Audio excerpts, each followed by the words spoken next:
Magandang oras mga ka-Golden Boy. Meron tayong bigyan ng reaksyon dito. Ito ang pahayag na naman ni Donald Trump na we will strike again kapag hindi nag-behave ang appointed na presidente ngayon ng Venezuela. Walang iba kundi yung Vice President. At sabi dito ni Donald Trump ay kung anong hirap ang naranasan ni Maduro sa paghuli sa kanya ay mas grabe pa yung maranasan itong acting president ngayon kapag hindi nag-behave, kapag hindi nakipag-cooperate sa Amerika. Kaya ito ang balita courtesy ng UNTV atin na panoorin.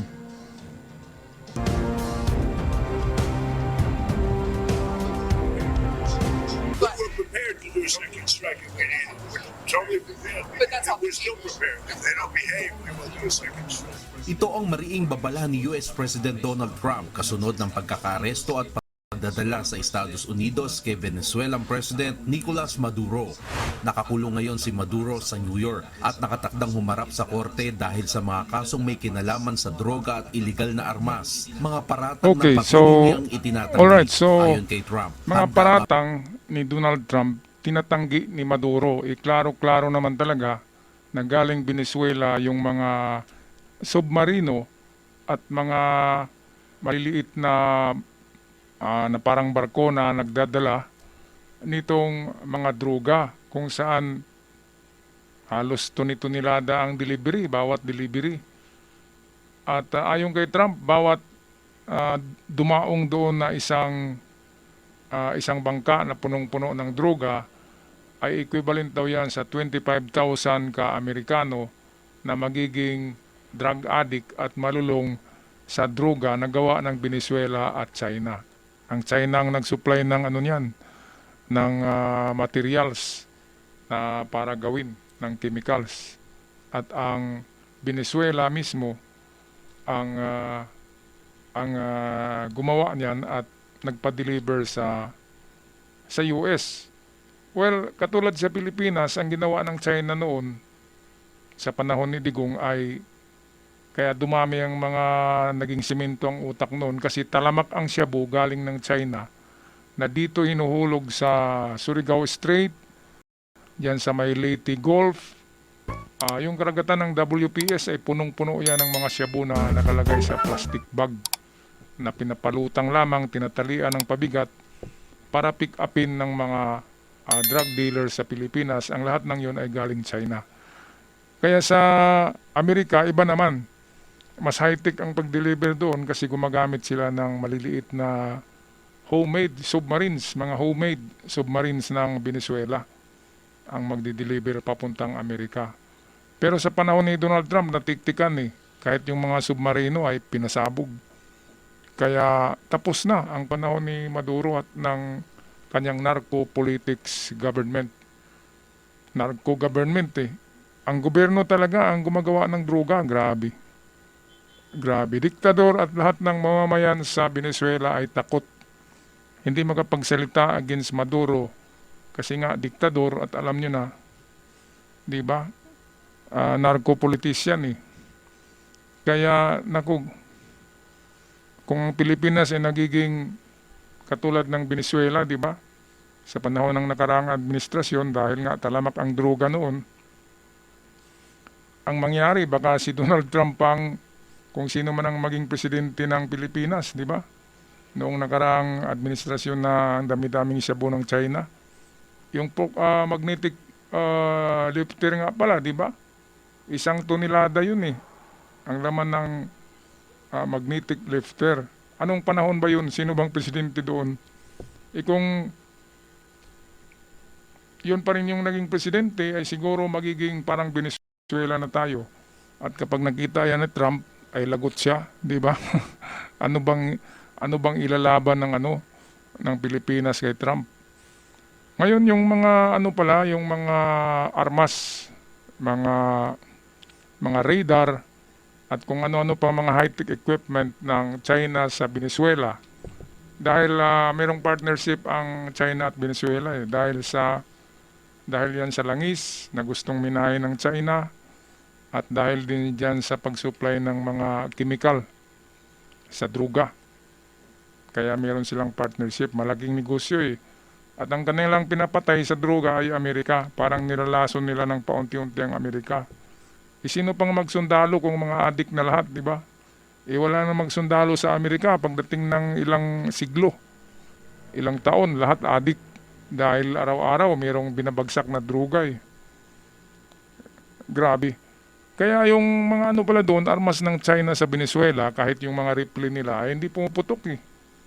Kaya pala madali silang napasok ng Delta Force ng Amerika. Pati radar nila, radar, ay mga palpakis eh. Palpakis lahat.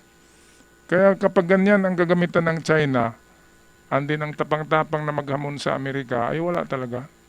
Wala sa kalingkingan. Magaling lang sa sa takutan, palipad-lipad ng eroplano. Pero pagdating sa putukan pala niyan, palpak pala yung mga kagamitan ng China. Kasi makikita natin sa Venezuela, ay wala man lang silang natamaan kahit isa na helicopter, di ba? Kung high-tech sila, dapat meron silang mga night visions. Okay, mamaya meron akong i-upload. Ito yung ating video na kuha natin kay Palki Sharma. Ang kanyang episode ng Chinese weapons failed in Venezuela. Pumalpak sa Venezuela ang Chinese weapons na binenta ng China kay Maduro. Yang dami-daming pera ni Maduro eh.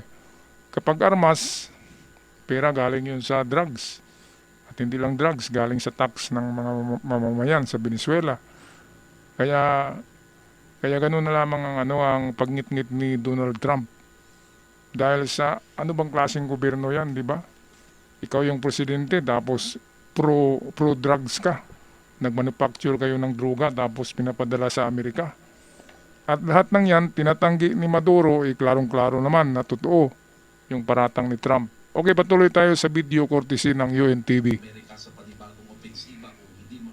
Amerika sa panibagong opensiba kung hindi makikipagtulungan ang natitirang liderato ng pamahalaan ng Venezuela sa layunin ng US na sugpuin ang drug trafficking at baguhin ang industriya ng langis ng bansa.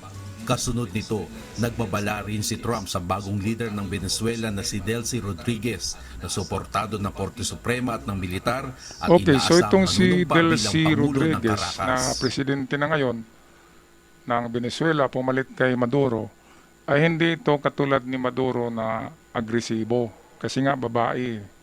Pwedeng makipag-dialog. Sabi niya, pwedeng makipag-dialog siya kay Trump. Ngayon, kapag makipag-dialog siya kay Trump, ay siguradong, di ba? Siguradong luluhod siya kay Trump. Dahil kahit nga si Maduro ay offer si Maduro ng kung anong mai-offer sa Amerika para hindi siya hulihin.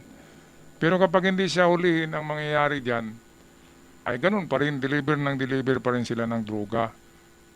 Kaya para kay Trump, para mawakasan na yung drug cartel sa Venezuela at narco-politics at narco-president, ay dapat ikulong, kasuhan. Yun ang maganda. At hindi tatanggap ang Amerikan ng anumang suhol galing kay Maduro. Kasi nga si Maduro ay multi-trillionaire yan. Iba ka sobra pa nga sa trillionaire eh. Grabe yan. Ang yaman-yaman yan. Presidente nagpapatakbo ng droga, grabe. Mga submarino ang nagdi-deliver, grabe. Kaya walang kaparis. Tanging nag-iisa lang si Maduro na ganyan. Na presidente na talagang hayagan na nagnegosyo nitong mga droga na ito. Grabe. Tapusin na natin ng video courtesy ng UNTV. I don't have to tell you. I just say that you will face a situation probably worse than Maduro. Because, Maduro gave up immediately. He raised his hand, he gave up. And he did the right thing, but he gave up. Sa kabila ng babala, nagpahayag si Rodriguez ng mas mahinahong paninindigan sa kanyang unang cabinet meeting kung saan inalok niya ang Estados So, Unidos yan ng kooperasyon yung sa ilalim maganda ng international law. na hindi Gayunman, napapalag nilinaw ng si Delcy Rodriguez. Dahil nga totoo naman na yung panggobyerno ni Maduro ay hindi yon recognized by America. Dahil nga Ano bang klaseng gobyerno, di ba? Sabi ni Trump, ano bang klaseng presidente yan? Nagnegosyo ng droga. Anong mangyayari sa mamamayan niya, di ba? Anong mangyayari sa Venezuela kung ganyan? Mas masahol pa sa Mexico. Kung ang Mexico ay napakaraming drug cartel, pero at least ang presidente ng Mexico hindi nag-produce ng ng factory ng droga. Kundi marami lang drug cartel doon. Hindi katulad kina Maduro na grabe. Talagang sa kanya yata lahat eh. Monopolize yata ang droga ng presidente. Lahat ng pera napunta sa presidente. Kaya ang yaman-yaman at akala niya noon ay hawak niya na ang buong mundo. Akala niya kaya niya ang Amerika. Bumili siya ng mga armas sa China, mga missiles, mga ballistic missiles, at mga interceptors. Bumili siya sa China, si Maduro. Pero anong nangyari pag atake ng Amerika?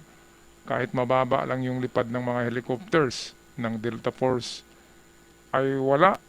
Hindi nasagap ng radar na made in China ang mga parating na helicopters dahil mga high-tech nga yung mga helicopters na yun. Mawawala yung signal eh. Merong signal jammer ang mga eroplano at helicopter ng Amerika. Kaya ang nangyari, hindi na-detect ng radar na made in China. Palpak talaga yung made in China kahit anong gamit pa. Basta made in China, walang silbi. Tulad ngayon sa di ba? Akala ni Maduro ay magkaputukan eh. Hindi eh.